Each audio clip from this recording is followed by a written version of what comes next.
Some have changed, some forever, done forever.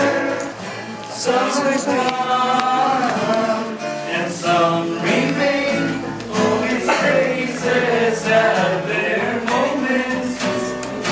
With lovers and friends, I still can recall. Some are dead and some are living. In my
my name is Nestor. Sometimes, Tenny would call me Ewok or Max, as in Max Alvarado.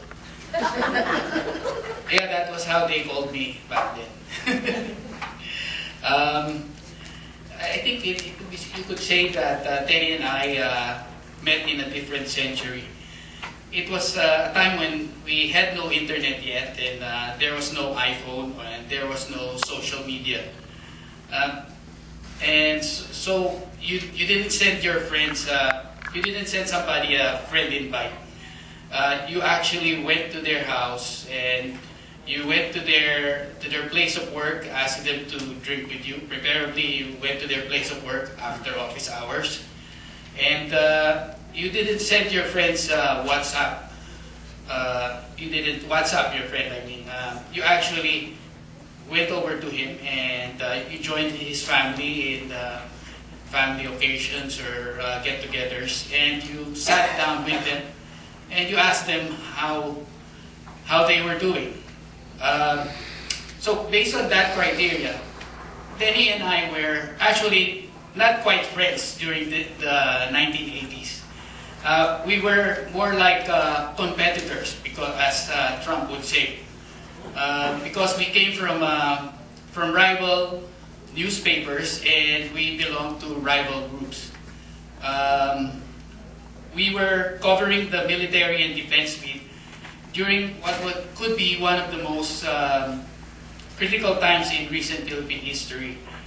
There was infighting in the fledgling government that Cory Aquino and the leaders of the EDSA revolution had put up. And there were a group of disgruntled military officers that were always staging coup attempts. So most of the reporters were on red alert even before the soldiers learned that they were supposed to be on red alert.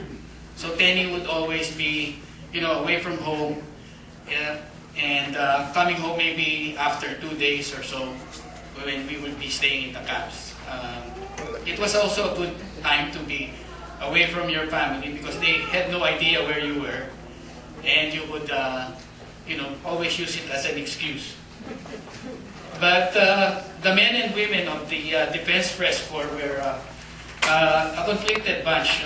We wrote about serious topics like insurgency and plots to put down the government.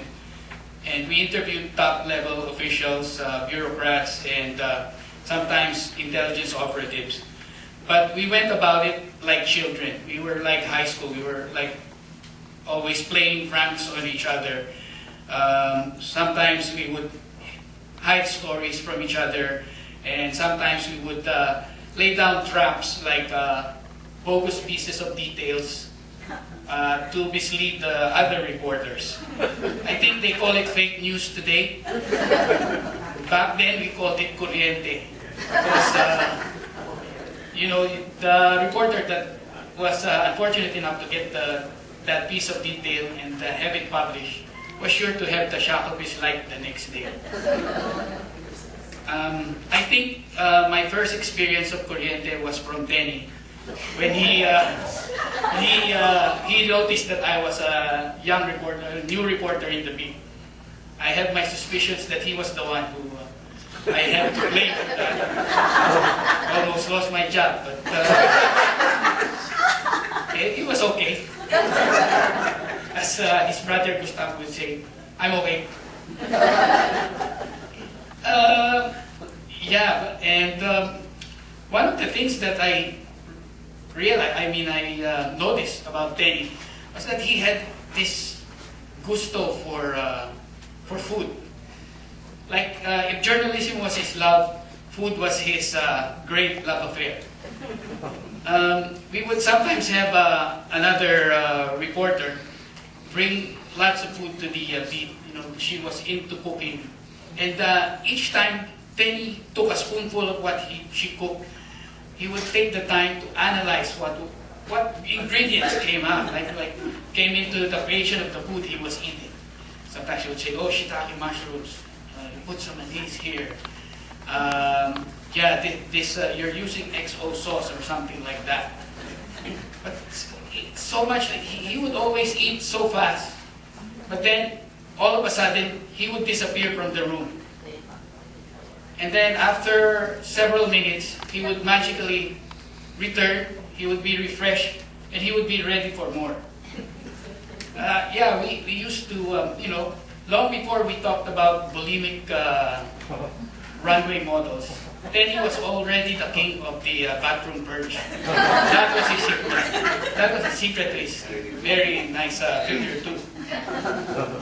And I chided him once about this. I said, panay ang ano mo, panay absent mo lagi. And he would say, well, you gotta go when you gotta go.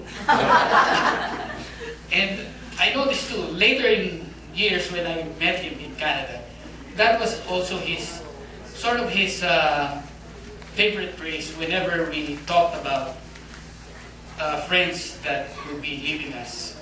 You gotta go when you gotta go. It was, he said it together with his other favorite phrase, which is,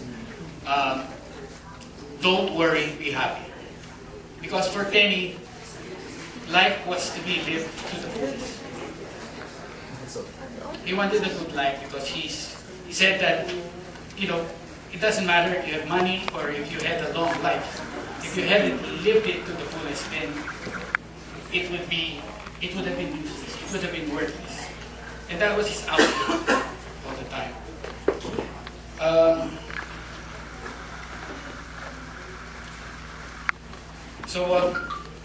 Yeah, after a few years of covering the beat, suddenly Tenny and his family, Mirna, Aris, Anagail, and Leaky, would be leaving for Canada. All of a sudden, they were leaving for Canada. And Tenny found out that I was selling jackets. So apart from writing, I was also selling jackets. That's how tough it was. And he decided to buy these jackets that I was selling. They were export overruns. And he said, pare, ang gaganda nito mga jacket na to. And I said, sure, whatever you like, right? I wanted to make a scene. So anyway, he gathered those jackets, and it would be years before we found out that those jackets were actually spring jackets, and that they were going to Canada, and it was going to be winter.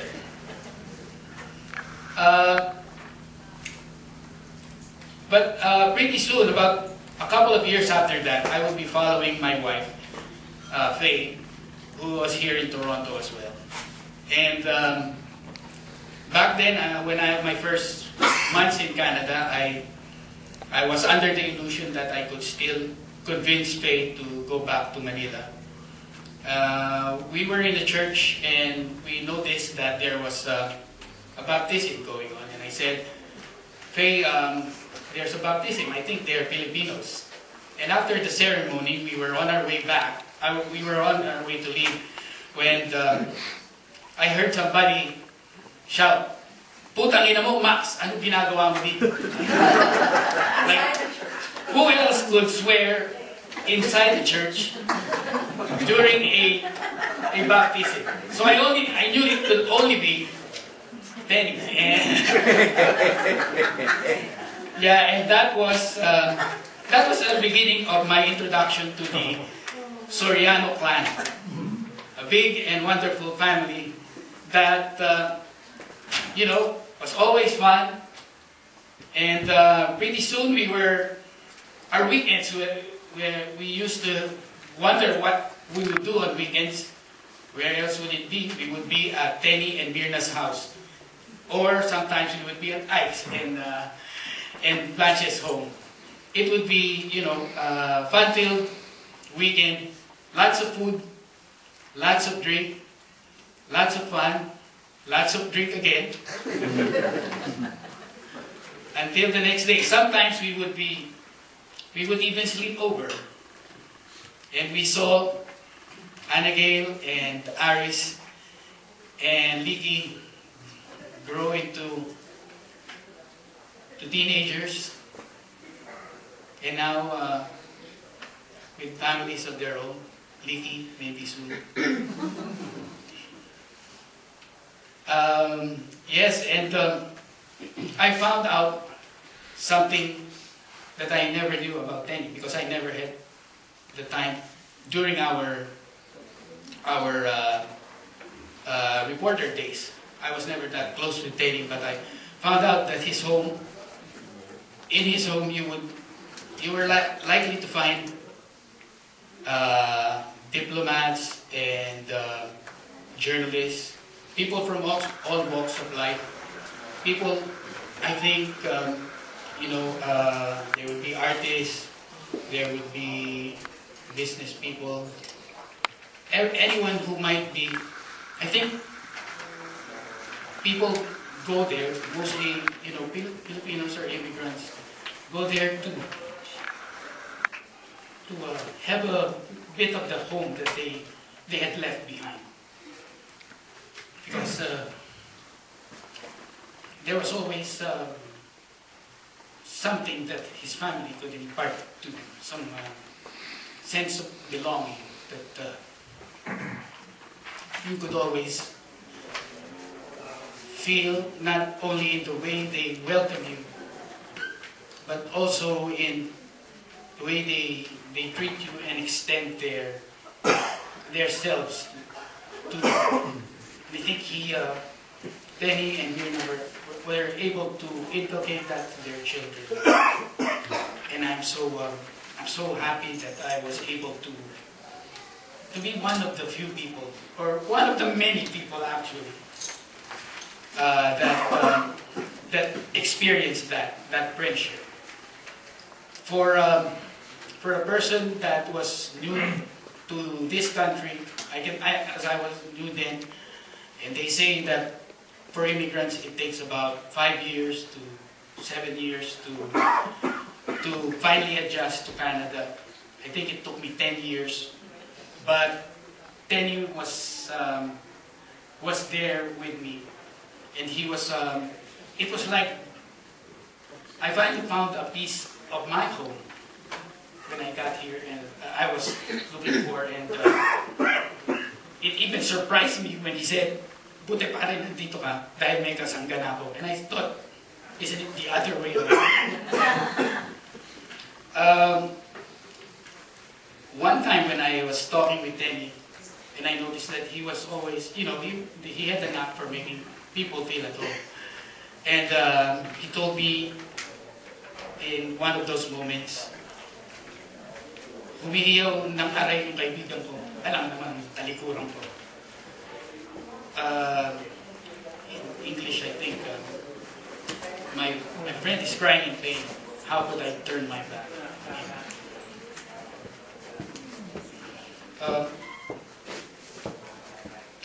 We were both jobless in the early years, so I really got to know Tenny's culinary talents. After I'd walk my wife to her bus stop, I would be at Tenny's early in the morning, having the breakfast that he cooked. So we would be eating breakfast, and Tenny would be planning what would be for lunch. By the time we were eating lunch, he would be already planning what was supposed to be dinner when Myrna comes home. And in Canada, I think Tenny's love for food bloomed because later on he was into butter from Ireland, Danish goat cheese, smoked meats from Montreal,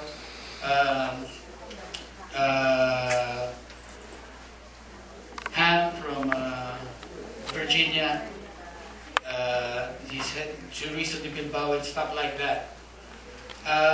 It was a treat, and I think everyone who stood up here always talked about Tenny and his food and his cooking. But when we had nothing to do, so we thought of setting up our own business. We thought of distributing Filipino magazines, those Filipino entertainment magazines to Filipino stores around Toronto. So we envisioned an international network of Filipino stores selling our magazines. So it was international, it was a network.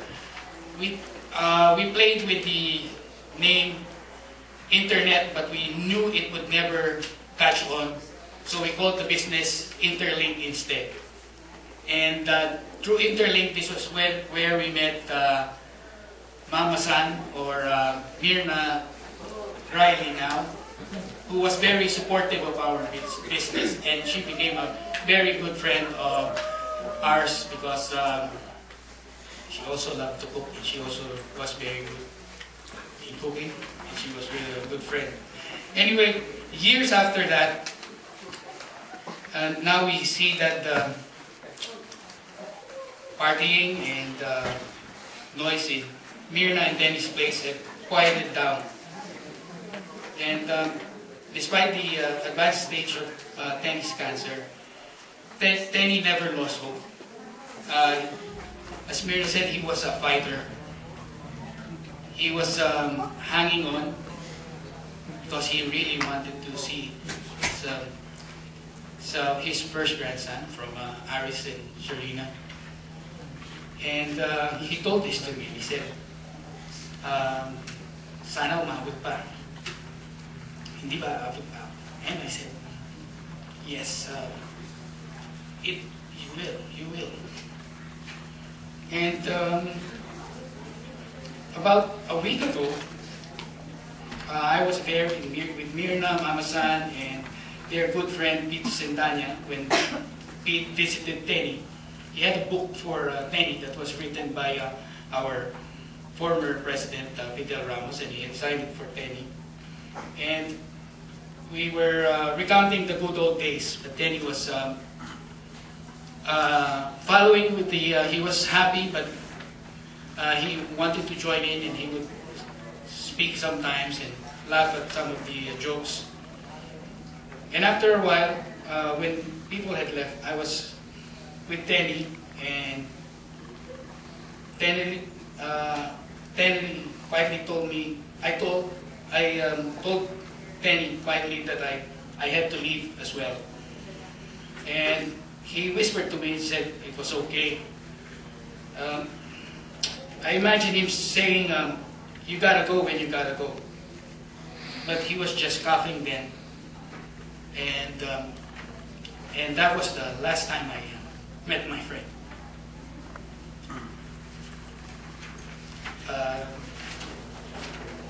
Sorry, I have to thank you very much for